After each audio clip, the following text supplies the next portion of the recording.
육신의 상생식은 비식재관인, 즉 비겁이 식상을 생하고 식상이 재성을 생하고 재성은 관성을 생하고 관성은 인성을 생한 후 이 인성이 일간으로 다시 생한다. 이를 간단하게 풀어서 설명하자면 비견겁제로 인간관계를 인식한 후 식상으로 수많은 경험 속 능력을 보유하게 되고 이 능력으로 재성인 자신의 할 일을 찾아간 후 관성으로 조직화 및 질서화를 시키고 이를 통해 인성으로 자신의 권리를 확보한 후 다시 비견겁제라는 수많은 인간관계를 확장해 나간다. 허나 지지가 임묘진 사오미로 순행을 한다고 생각하겠지만 삼합의 운동성은 역행을 한다. 그림과 같이 임목은 인옷을 화국 운동을 하고 그 다음 글자인 묘목은 해묘미 운동을 한다.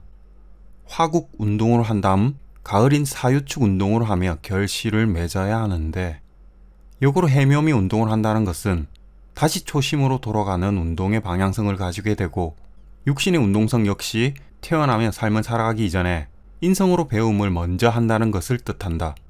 그 다음 관성으로 조직화된 가정과 학교라는 사회를 인식하고 그 사회 속에서 자신의 할 일인 재성을 포지셔닝을 한 후 식상으로 능력을 키워가며 결국 비견겁제라는 경쟁 속에 놓여지게 된다는 역상생을 하며 살아가고 있다. 이제 이러한 역상생을 통해 여러분은 인구의 절반은 대운이 왜 순행을 하며 나머지 절반은 역행을 해야 하는지 감이 올 것이다. 결국 빅뱅과 블랙홀이 존재하는 이유이며 어둠과 밝음, 하늘과 땅, 남과 여, 나와 너가 존재하는 이유를 나타내는 음양의 조화이다. 60갑자에서 갑자라는 의미는 갑자라는 난자와 정자가 만나는 것에서 시작되었다는 것을 시사하고 빅뱅 역시 파동이 존재하는 비물질 세계에서 이 파동이 관측을 함과 동시에 입자화됨을 뜻한다. 그렇다면 우리가 이 지구 여행을 하는 시작점은 다음과 같이 설명이 된다. 자수에서 난자와 정자가 만나 씨앗이 만들어지고 갑자간지 다음에 오는 을축간지를 통해 축중기토와 개수가 토국수를 하여 어머니의 자궁에서 자양분이 만들어져 을목이라는 세포 분열을 하며 신체가 만들어지고 인목으로 아기는 탄생이 된다. 인중무토가 세상을 인지하게 하는 관측한다는 무토이다. 즉 토는 세상을 관측하는 인식장치이다. 뇌에서 발생되는 파동이자 신호인 것이다. 이런 관측을 통해 지금 우리는 세상을 인식하고 관계라는 육신을 인식하고 이 속에서 인생 공부를 줄기차게 하고 있다. 지금까지 설명한 바와 같이 갑자, 자수인 정인을 깔고 인생은 시작했고 우리의 육신은 정인으로부터 시작되었다. 즉 어머니로부터 받은 육신이 정인이고 어머니의 생각과 감정 그리고 사랑으로 시작되었다.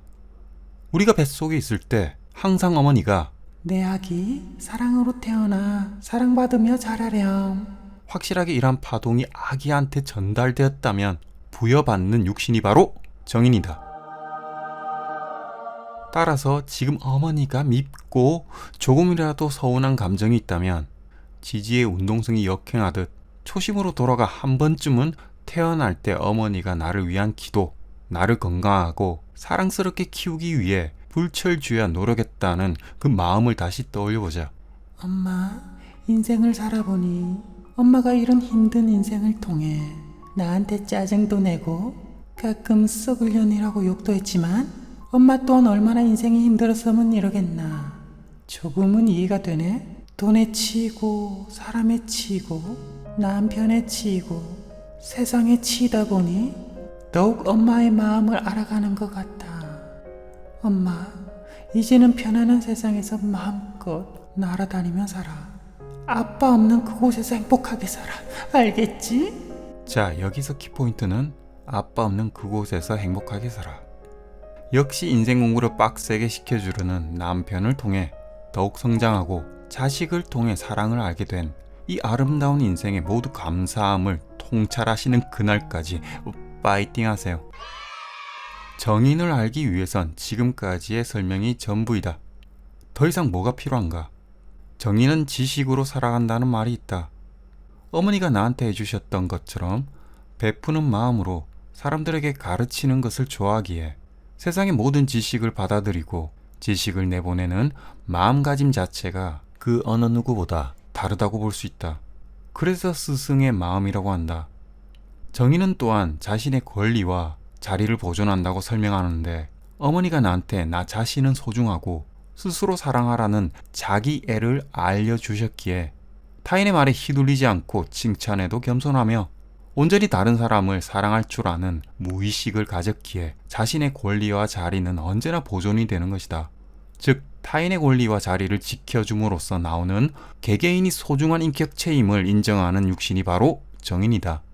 타인을 존중해야 자신도 존중받음을 알고 자신을 사랑해야 타인을 사랑해 줄 줄 아는 육신이다. 이러한 사랑할 줄 아는 마음이 어디서부터 나왔을까? 바로 어머니에게서 받은 그 사랑 덕분이다. 역시 세상의 어머니는 마리아임에는 틀림이 없다. 물론 일간에 따라 천간의 정인의 해석은 달라진다.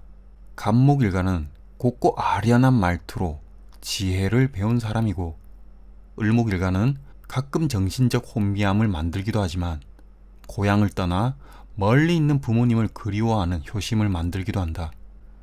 병활간은 박의 정신을 배우고 아이 같은 어머니를 보살피라고 지령을 받은 것이다. 정화일간은 나를 위해 희생했던 부모님을 닮아 자신의 자녀들한테까지도 쭉 이어지는 3대의 사랑을 배웠다. 무토일간은 어머니에 대한 애증의 관계로 가까이 있으면 너무 먼 당신으로 생각한다.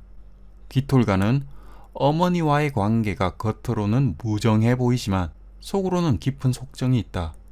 경금일간은 세상에서 살아남는 방법을 알려준 어머니의 가르침으로 더욱 어른스럽게 자신을 만들어준 어머니가 있다. 신금일간은 어릴 때부터 신동으로 자라게 해준 어머니의 보살핌이 있고 임술간은 똑 부러지는 어머니의 성정으로 잘못된 부분도 스스럼없이 지적하는 그 지적인 어머니를 두었다. 개술가는 삶을 살아가며 마음이 아프고 힘들고 인간관계가 틀어질 때마다 다시 딛고 일어날 수 있는 힘을 어머니가 주신 것이다. 이렇듯 천간에 드러나 있는 육신의 중요성은 인연법에 의거하며 이러한 마리아인 어머니의 가르침에 의해 우리는 성장하고 있다. 자, 그렇다면 이러한 정인이 과연 어머니의 사랑을 바르게 받았는지 아니면 부정적으로 서서 인생의 폐단을 낳게 되는지 다른 육신과의 관계를 알아보자. 정인의 비견이 있으면 어릴 때부터 부모님에게서 나눔을 배웠다. 그 나눔에 공정함이 들어가 있고 자신이 못하는 것을 배워오고 또는 잘하는 것을 베풀라 했다. 이러한 배움에 의해 성인이 되어서 타인과 공생공존을 하며 살아간다는 특징이 있다. 정인의 겁재가 있으면 어릴 때부터 부모님에게서 스스로의 인생은 스스로 계획하고 그 계획을 실천하라고 배우며 자랐다. 그러다 보니 홀로 세상을 헤쳐나가야 된다는 무의식이 자리 잡아 독립심과 스스로 계획한 것을 철저히 실천하며 자라나게 된다. 일간에 근이 있으면 스스로 계획하고 스스로 실천하는 사업장의 오너로 살아가며 관성이 있으면 상사가 시키고 회사가 시키는 것을 철저히 받아들이며 사는 삶이 된다. 한마디로 부모님의 말씀을 잘 들으며 살았으니 조직, 상사, 배우자의 말을 잘 들으며 살아간다. 관성이 없으면 타인의 말보다는 자신의 말을 잘 들으며 살아간다. 아주 멋진 개인화된 삶이다. 정인의 식신이 있으면 음일과는 합을 한다. 어릴 때부터 하나만 잘하면 먹고 산다는 가르침 아래 딱 먹고 살 만큼의 지식을 가지고 전문가적 삶을 살아간다. 어쨌든 정인은 참으로 말을 잘 들으니 이런 지식과 지혜를 바탕으로 살아간다는 특성이 있다. 정인의 상관이 있으면 상관폐인이라고 하고 지식 중심 삶이 된다. 물론 편인까지 있어서 인성이 왕해지면 지식 중심으로 일하기보다는 집에서 유튜브를 보며 뭔가를 배우고 있을 것이다. 남명은 참으로 일하기 싫을 것이다. 일하다 말고 다시 자격증 공부하려고 하고 공기업 다니다 말고 다시 대학 들어가려고 하는 마음이 생긴다. 인성이 왕하면 왕할수록 삶의 폐단이 조금씩 생기기 시작하는 것이다. 그래서 정인도 왕하면 도식을 시킨다. 재성이 왕하게 들어오는 눈에 일하러 가면 된다. 정인의 정제가 있으면 재극인이 된다. 물론 재성이 많냐 인성이 많냐에 따라 삶의 패턴이 달라지지만 보통 지식인의 삶을 살다가 재물의 양에 따라 양심을 버리기도 하고 자존심을 버리고 잘 다니던 직장이나 또는 나를 보호해주던 주군을 갈아탄다는 특성을 가지고 있다. 재물에 치우친 가정에서 자랐을 확률이 크다는 것이다. 또한 상관이 개입하게 되면 제극인의 딜레마에 빠진다. 어린 시절 불우한 가정 환경을 바꾸고자 하는 마음이 드는 것이고 사회에 진출하여 기존의 틀을 과감히 바꾸고자 하는 마음이 생긴다. 허나 여기서 제극인의 폐단이 발생한다. 농경사회가 발달할 당시 그 이전에는 유목민 생활을 하며 네 땅 내 땅의 개념이 없었다. 허나 농경사회로 인해 네 땅 내 땅이 나눠지며 땅 따먹기 싸움이 지금까지 이어지고 있다. 상관생제 제극인의 딜레마이다.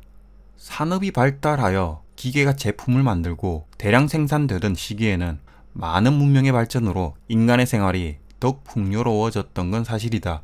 이로 인해 자연 파괴 및 자원 고갈로 온난화가 더욱 심해지는 것 또한 제극인의 딜레마이다. 현 시대에는 어떠한가? AI를 통해 문명이 발전되는 것처럼 보이지만 윤리에 대한 문제가 항상 따라붙는다. 자, 지금 보고 계시는 영상이 매일 돼지우리에서 그 무거운 돼지를 하나하나 몸무게를 재어 상품에 대한 가치를 일일이 쇠가 빠지게 측정해야만 했는데 신기하게도 AI 카메라 하나로 저 지나가는 수많은 돼지의 몸무게가 자동 측정이 된다. 의원님이. 그렇다면 이 카메라 하나로 지나가는 사람들의 몸무게가 측정이 가능하다는 뜻이다. 분명 여기저기서 이 영상을 보고 계신 여자분들은 단식을 하고 계실 것이다. 어머 씨발 이게 실화냐? 여러 분야에서 이런 제극인의 딜레마가 하나 둘씩 나올 것이다. 왜? 전 세계의 대기업들이 이러한 정인의 윤리적 문제보다는 정제의 경제적 이유로 AI를 가속화시키는 경쟁을 선택했기 때문이다. 이것이 정제로 정인을 제극인해 상관을 살리는 상생상극이다. 정인이 편제와 만나면 흔히 재테크라고 하고 투자 및 투기가 일어난다. 수많은 돈의 흐름을 이끌려고 하는 경제 공부관념을 가진다. 돈 버는 컨설팅에 능하다고 볼 수 있다. 정인이 정관을 만나면 관인 상생이 이루어진다. 무관성이면 지식을 활용하여 스스로 인생을 꾸려나가려고 하는 것이고 정관이 있으면 부모가 바라는 자녀로 자랐고 조직에 들어가서 어떻게 하면 살아남는지 기가 막히게 잘 캐치하며 살았고 가정의 안정과 보호를 위해 무단히 노력하며 살아간다. 반대로 무관성이라면 항상 억울해하며 살아갈 것이다. 만약 정관이 없고 인성도 없다면 아주 자기 권리는 필요 없다는 가치관 아래 자유롭게 살아갈 수 있는데 하필 무관성에 정인이 있으면 부모님이 나한테 뭘 해줬지? 회사가 나한테 해준 게 뭐지? 남편이 나한테 해준 게 있나? 를 항상 따지며 살아갈 것이다. 그래서 상관이라도 있으면 정인이 상극할 할 거리가 생겨 전문직으로 발전하며 때로는 예술가로 살아가겠지만 상관도 없다면 매번 억울하다는 생각이 들 것이다. 정인에서 편관이 있다면 살인상생하며 살아간다.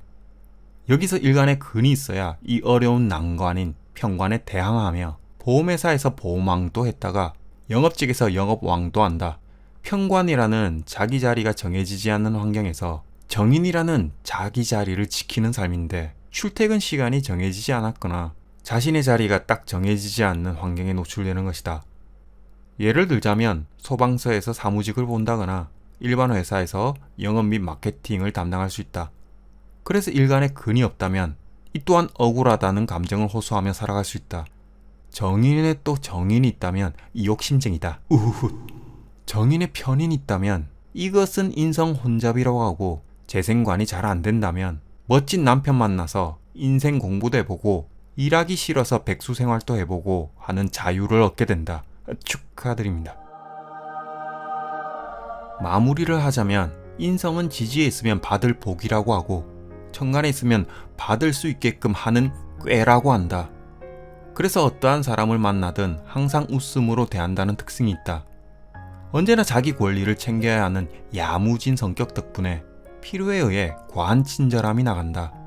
그래서 대체로 주위에 보면 평화로운 인연들을 두게 되는데 좋은 사람을 만나려고 하는 것이 아닌 좋은 사람이 되려고 하기에 가능한 인연법이다. 감사합니다.